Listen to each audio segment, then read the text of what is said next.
Donc, merci à vous d'être présents aujourd'hui et d'être nombreux.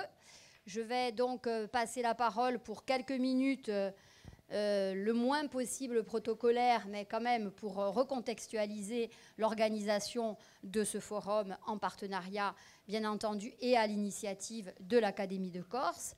Donc, je vais passer la parole dans un premier temps à notre vice-présidente de la commission de la formation et de la vie universitaire à l'université, le professeur Vanina Pasqualini. Ensuite, monsieur le recteur qui n'est pas là et qui, bien entendu, a été, s'en excuse, parce qu'il a été retardé sur Ajaccio pour des événements un petit peu, on dira, imprévus. Donc, monsieur Mandivet, qui est le DAZEN de B, a bien accepté, en improvisation ce matin, d'essayer effectivement, non pas de remplacer monsieur le recteur, mais en tout cas de représenter l'académie et d'introduire ce forum.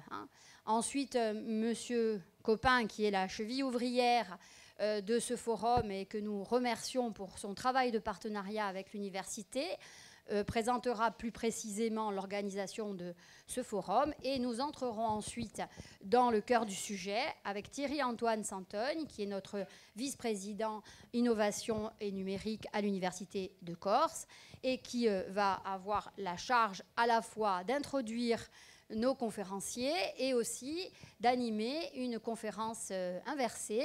Donc c'est notre animateur principal.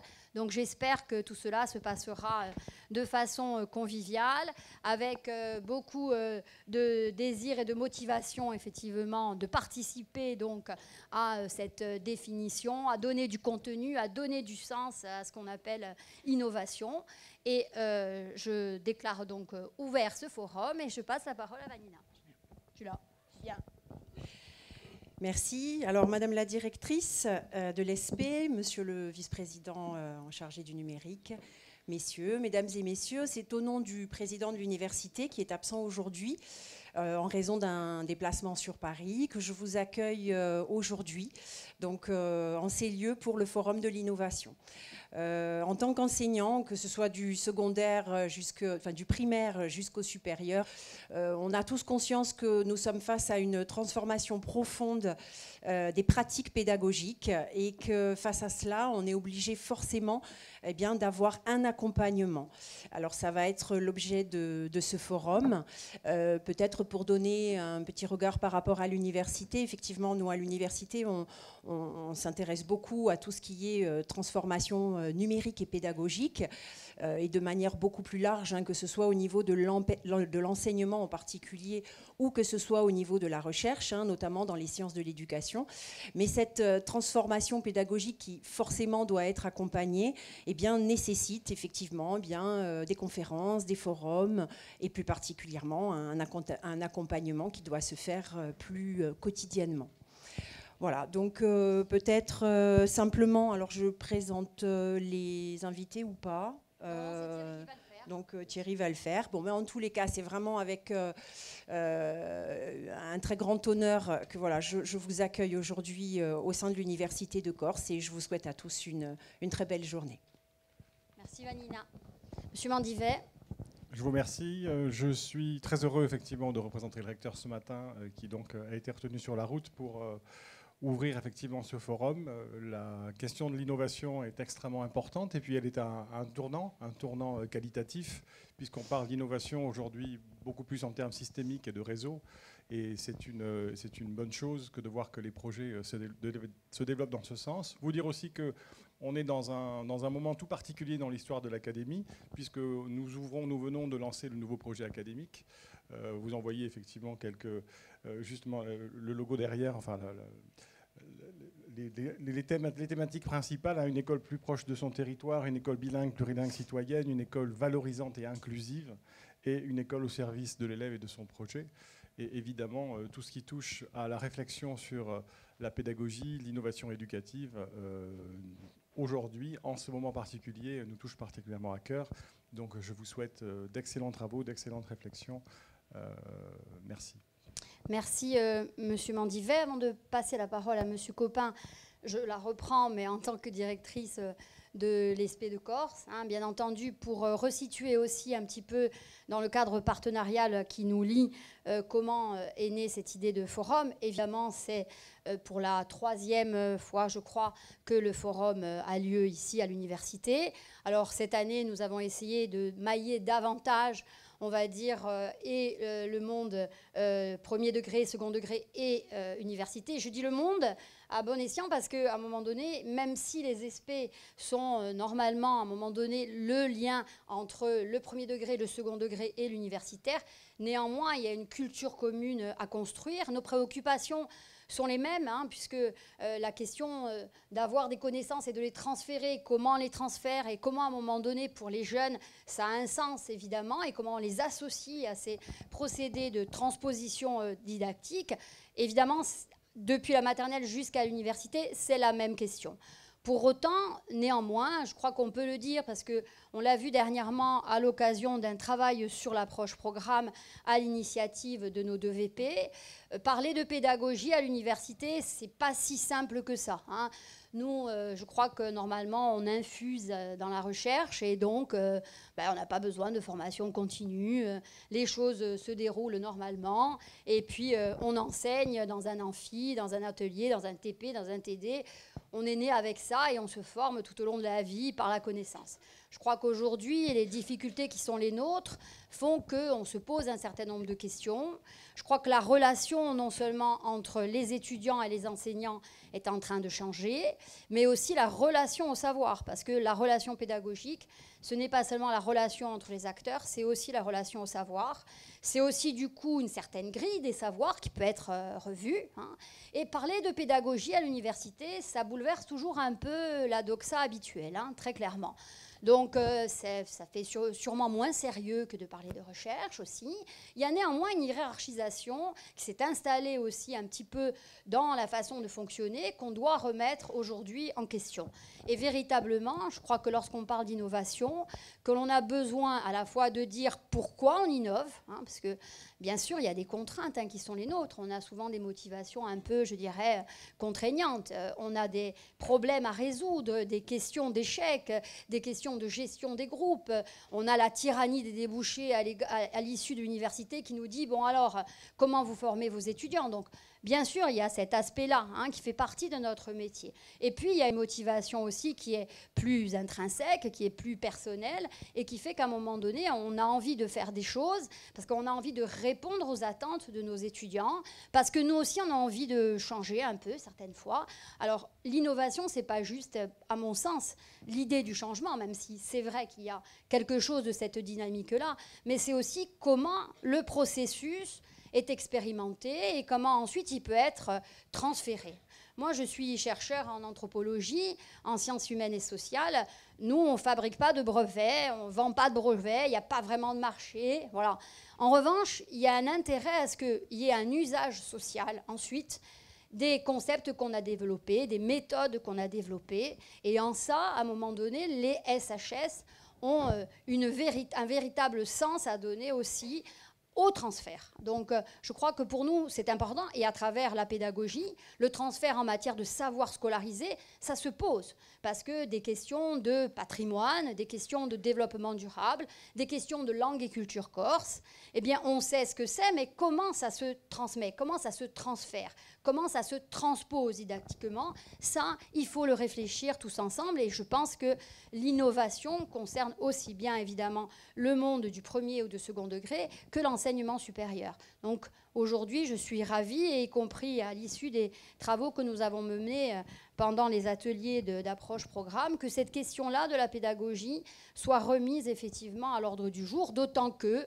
maintenant, grâce à un arrêté, on sait que les enseignants-chercheurs ne sont pas tombés dedans quand ils étaient petits, mais qu'ils doivent se former. Hein.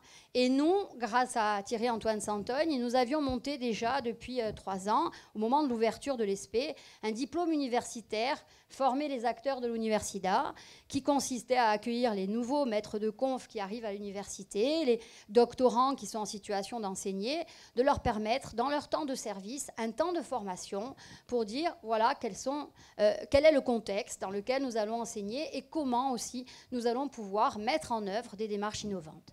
Donc je suis ravie effectivement de ce thème du forum, que cela se fasse en partenariat. C'est vrai, nous avons une convention rectorat-université, c'est vrai, nous avons une convention tripartite État, université, collectivité de Corse.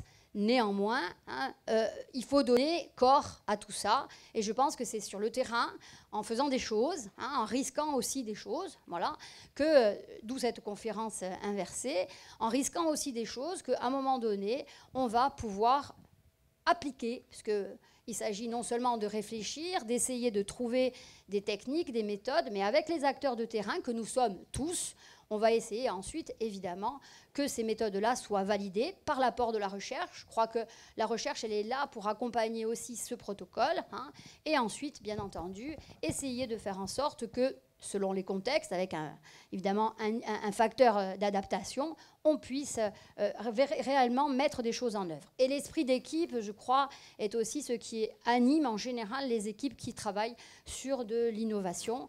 Et donc, je remercie particulièrement M. Copin de nous avoir permis aujourd'hui de réaliser cette journée, ce matin en conférence et cet après-midi pour les ateliers. Merci beaucoup. Bonjour à tous. Je suis très, très heureux de voir ce forum de l'innovation se dérouler aujourd'hui dans les locaux de l'université. Je tiens tout d'abord à remercier l'ESP, l'université, qui ont co-organisé avec la cellule Cardi du rectorat cette journée.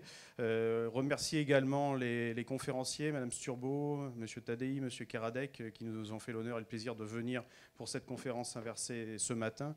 Remercier également tous les intervenants qui vont être présents dans les ateliers cet après-midi et qui vont pouvoir répondre à vos questions, à vos interrogations. Et également Mme Ettori, qui est de la cellule Cardi et qui a beaucoup œuvré pour que la journée se déroule. Et je tiens à saluer aussi M. Constantine, à qui je succède à la Cardi de cette académie et qui a été un des initiateurs de ce projet. Je vais vous présenter la journée que nous allons suivre. Donc, tout d'abord, après ces présentations de 10h à midi et demi, donc aura lieu une conférence inversée avec les 3 intervenants que j'ai cités sur le thème innovation, accompagnement et prospective. Donc, M. Antoine Santoni va développer le propos pour expliciter ce qu'est une conférence inversée et présenter nos invités. Ensuite, l'ESP vous invitera à un repas au Crous jusqu'à 14h. Puis cet après-midi viendra le temps des ateliers, donc de 14h à 16h. 4 ateliers que je développerai juste par la suite. Nous ferons une petite pause jusqu'à 16h15 et puis nous conclurons 2 types de conclusions. Un retour avec des rapporteurs pour chacun des 4 ateliers, un retour rapide avec vraiment des idées clés qui vont être soulevées, et puis une conclusion de Mme Sturbo et de M. Keradec qui vont nous apporter donc leur regard extérieur sur les différents projets qui sont nés dans notre académie et dans l'université de Corse. Alors, sur le détail des ateliers, 4 ateliers qui, comme vous le voyez, sont axés autour des 4 pôles du nouveau projet académique qui a été dévoilé le 27 mars dernier. L'originalité de ces ateliers, c'est qu'en fait, nous aurons une approche qui est double.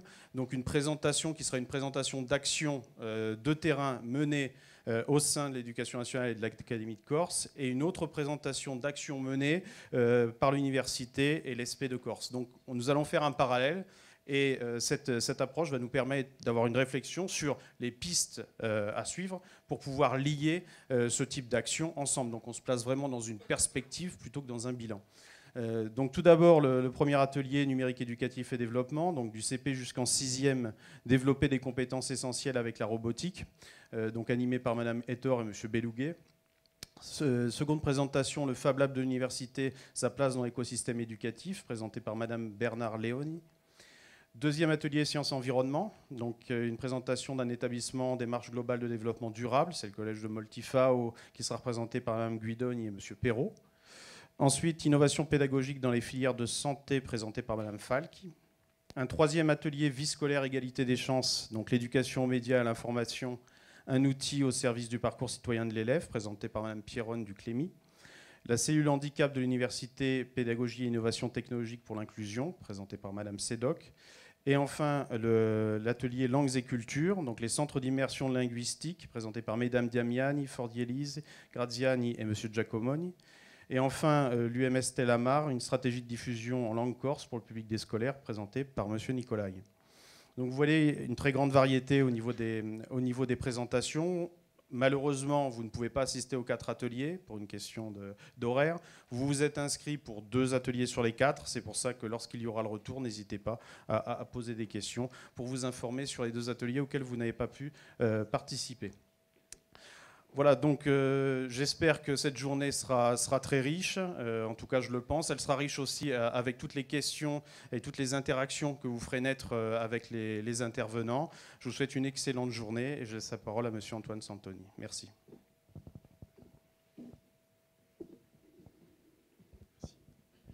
Bonjour à tous. Donc on va basculer tranquillement dans la conférence inversée. Donc on va accueillir nos 3 experts invités qui vont venir se mettre devant vous pour pouvoir répondre à vos questions. Madame Françoise Turbo, Monsieur Hervé Keradec et Monsieur François Tadei.